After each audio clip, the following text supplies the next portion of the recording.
You've heard President Trump call it the most beautiful word in the dictionary. We're talking tariffs, a controversial campaign promise he implemented since taking office earlier this year. Here to share his perspective is Alex Jaquez, Chief of Policy and Advocacy for the Groundwork Collaborative. Alex, thank you so much for joining us today. Thanks for having me. So let's just jump in. Proponents of tariffs say that they protect domestic industries and bolster the national economy. What do you say to that? I think tariffs can absolutely be used as a strategic economic tool to support critical industries, to support U.S. manufacturing, and crucially, to protect U.S. producers and workers from being undercut by unfair trade practices by competitors. I think that what the Trump administration has done is use tariffs kind of as a blanket and on their own, with no real strategy about how they are going to incentivize domestic production or incentivize investment in the U.S. And that's really kind of what we've heard from businesses so far. In the Biden administration, I worked on trade policy to protect critical sectors like solar panels, electric vehicles, critical minerals, things that we needed to have here at home and that we needed to produce domestically. But I think these kind of across the board indiscriminate tariffs are having the opposite effect. And in particular, the implementation of them, one day they're on, one day they're off, they're walked back, they are back on. That's really confusing to businesses who are really craving policy certainty right now. And businesses who need to make these big capital investments or hire a bunch of people in the US aren't going to be able to do that if they don't know what trade policy is going to look like in 30, 60, or 90 days. So Alex, what I'm hearing from you is that in theory, you think that tariffs could really work, but the way they're being implemented is they could be being implemented better. That's absolutely right. And I think, tariffs are an economic tool like any other. They're not good or bad in and of themselves, but I think they need to be part of a larger strategy. And for us, that strategy meant implementing strategic tariffs where it made sense, investing using incentives like the Inflation Reduction Act and the CHIPS and Science Act to give a leg up for producers here in the US and give them those tax credits that they need to be globally competitive.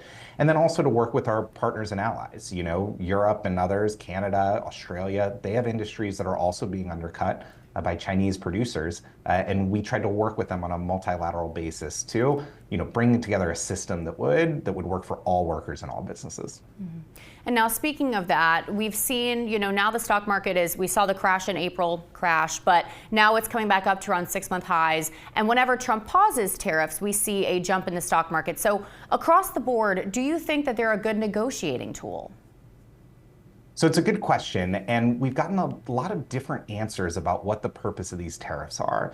Trump has said that they're a negotiating tool, but he also has said that they're there to raise massive revenue to help pay for the tax bill. He said that they're there to stay in place and protect U.S. businesses and workers. And I think what's key to understand is you can't do all of those at the same time. So if they are a negotiating tool, it's really important to see what we're getting out of it on the other side. And so far, we reached one trade deal with the UK that served to make luxury cars a little bit less expensive, like Rolls Royces and Bentleys. But so far, nothing really for US workers. And that's what I'm really focused on when I'm looking at these trade negotiations, is how the outcomes are going to benefit workers and producers here in the US. Mm-hmm. Do you think that the American people realize when they're seeing this uptick in prices for groceries or things of that nature, do you think that they all realize that it's due to tariffs? I think they do. I think what we found is Americans and voters, they're incredibly sophisticated about these economic outcomes. They have heard a lot about tariffs. They're in the news. We're talking about them today. Yeah. They really do understand that they're going to raise prices and often channel through to consumer prices, but they also understand that they can have other impacts, including on manufacturing and jobs, and they weigh those trade-offs. What I think we've seen lately is an American public that is really sick of higher prices, and they are really wary of anything that are going to raise those kitchen table costs, even at all. And so when you see major retailers like Walmart, Adidas and Nike, when you see, Subaru and Ford saying that they're going to have to increase prices if there aren't trade negotiations struck, deals struck soon, I think that's really concerning to consumers, in particular to families looking to buy a home, a car, or just groceries every week. And really quick, Alex, before we wrap up, in addition to tariffs, or if not tariffs, what trade policies or protections would you support to help the American worker and American businesses compete globally? Is there any other alternatives that you would recommend?